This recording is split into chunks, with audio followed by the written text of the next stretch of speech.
The Book of Awakening by Mark Nepo Audiobook Summary. Life moves quickly, often pulling your attention outward toward roles to play, goals to chase, and problems to solve. But beneath that outward momentum is a quieter call to slow down, look inward, and begin living from a more honest place.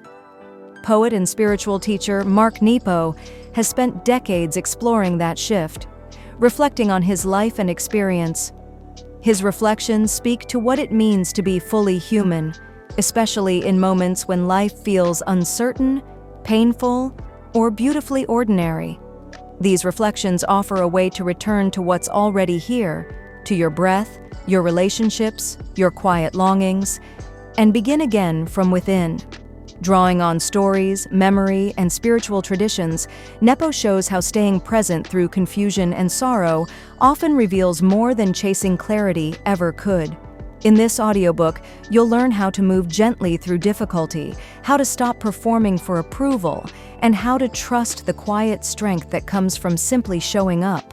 You'll explore the difference between striving and belonging, between solving and listening, and discover how the most meaningful growth often begins when you stop trying to escape what's real.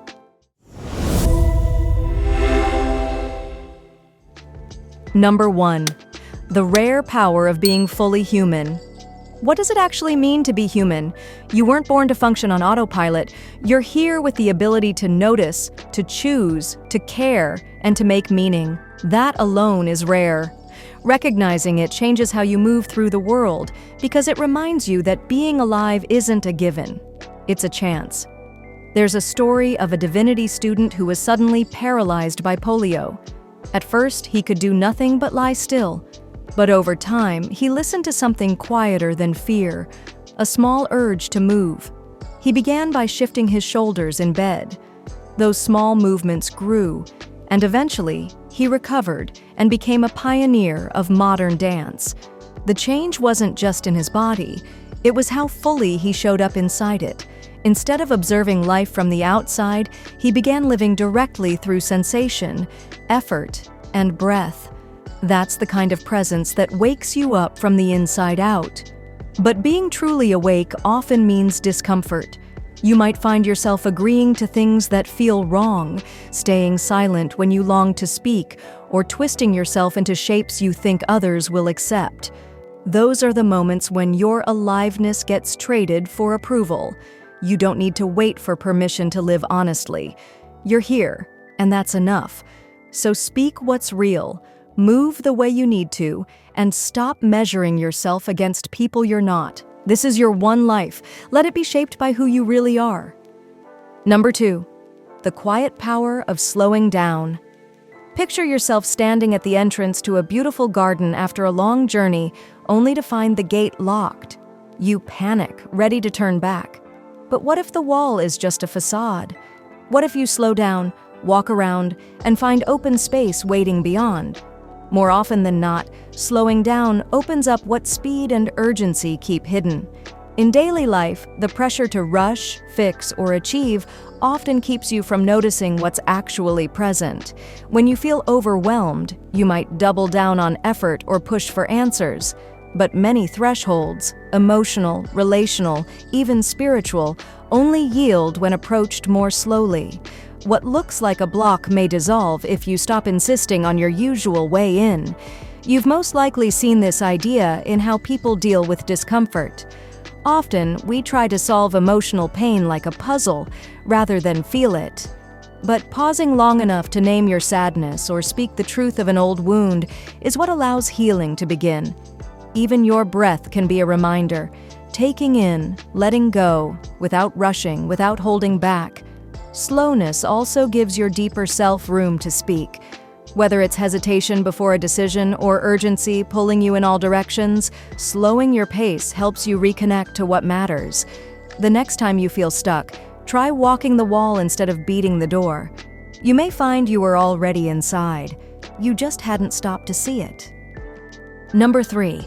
Living fully through what hurts. You might remember a day when things felt especially heavy, grief bubbling up, anxiety sitting in your chest, and then, later, sharing a laugh with someone over something small and unexpected. That contrast can feel disorienting, but it's actually a sign of presence. Being alive doesn't mean feeling one thing at a time. It means making room for all of it without shutting down. There's no neat formula for how to do that. Some days it might feel like everything is slipping. You may want to pull back, disappear, or scramble to fix what's falling apart. But often, the most grounding thing you can do is stay exactly where you are. Let the feelings surface. Don't try to make them tidy. Just let them be named. That simple act of acknowledgement often opens a kind of relief that fixing never does. Even when you're unsure what to do next, showing up matters. You don't need to know how everything will turn out in order to take the next small step. Some of the most honest moments in life happen when you stop pretending and speak the truth of what you feel without needing it to make sense. If you let go of trying to control every outcome, you'll begin to feel more connected to other people, to whatever's holding you up right now, and to the quiet knowledge that life is still moving right through the middle of your uncertainty. You don't have to be fearless to be real, you just have to stay. Number 4. What you weave when you stay present. There's an old Ojibwe story about the world beginning to come apart. The creator, unable to hold it together alone, asked the creatures for help. A tiny worm stepped forward. Though it was mocked, it began spinning a thread, so fine no one could see it, yet strong enough to hold everything in place.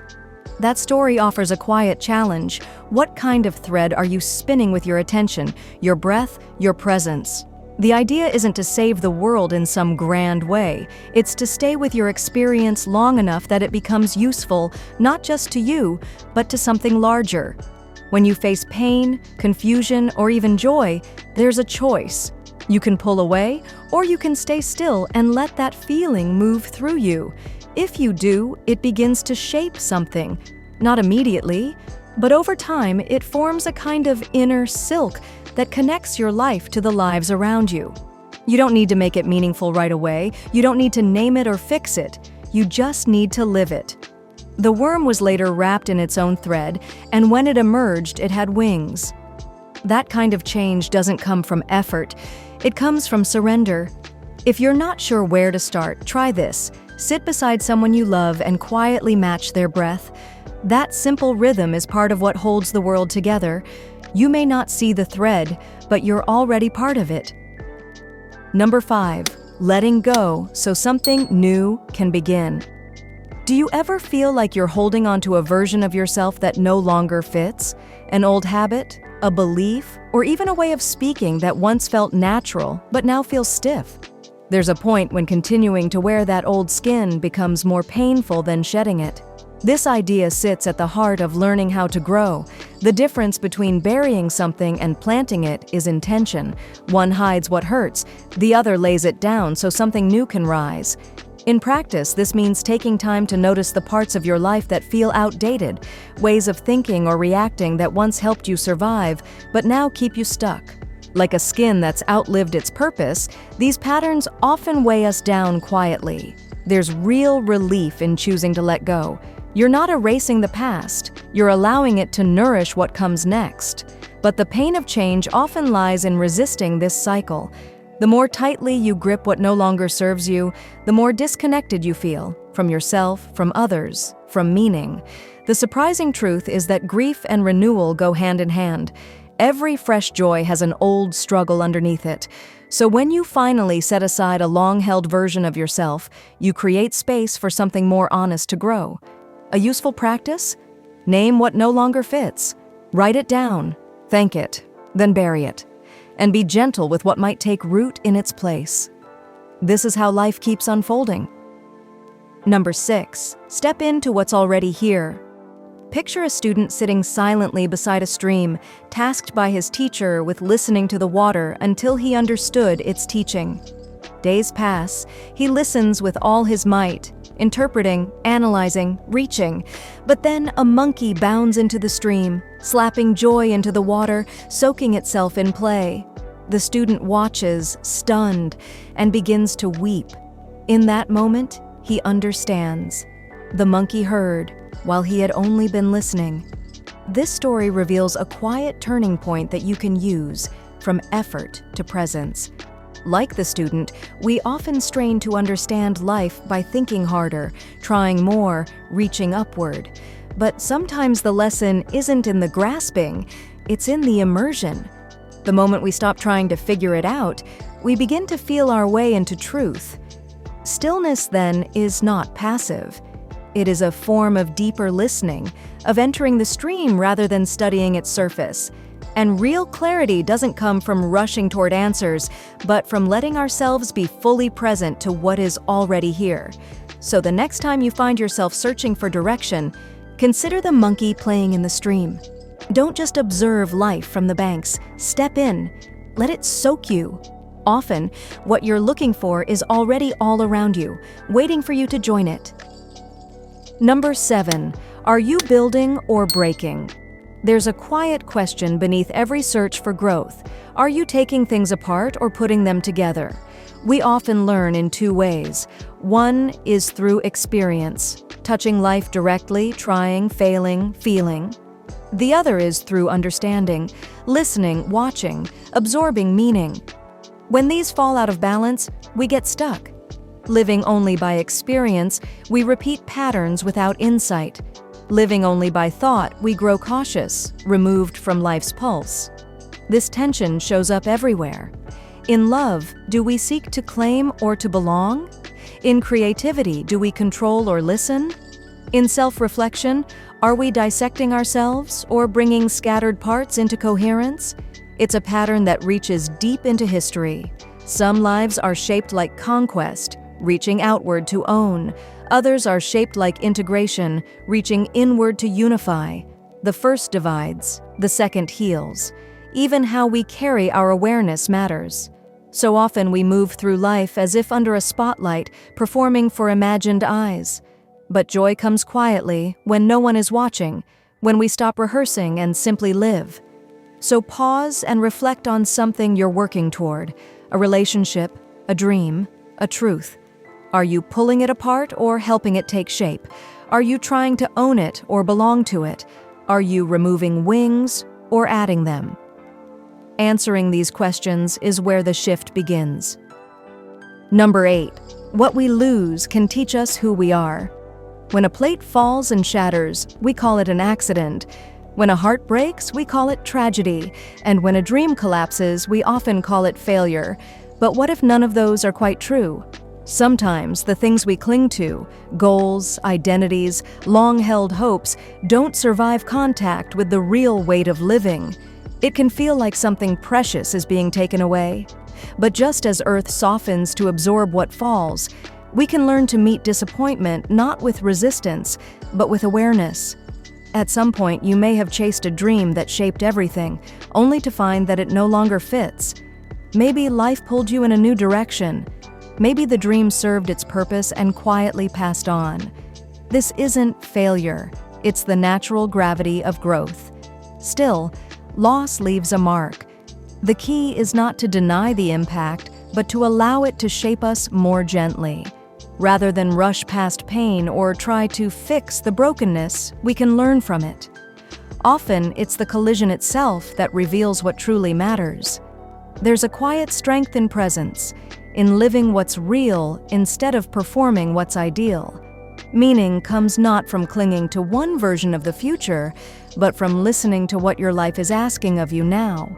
Let go of what you were supposed to be. Pay attention to what's asking to emerge. That's not the end of the story. It's how the next one begins. Conclusion. The main takeaway of this summary to The Book of Awakening by Mark Nepo is that presence, honest, steady, and compassionate, forms the foundation of a meaningful life. The goal isn't to perfect or escape your experience, but to inhabit it fully even when it's messy or unclear. Whether you're navigating loss, searching for clarity, or simply learning how to be more yourself, staying awake to what's real invites a quiet kind of wisdom. Through stillness, attention, and emotional honesty, you begin to shape a life grounded in true belonging.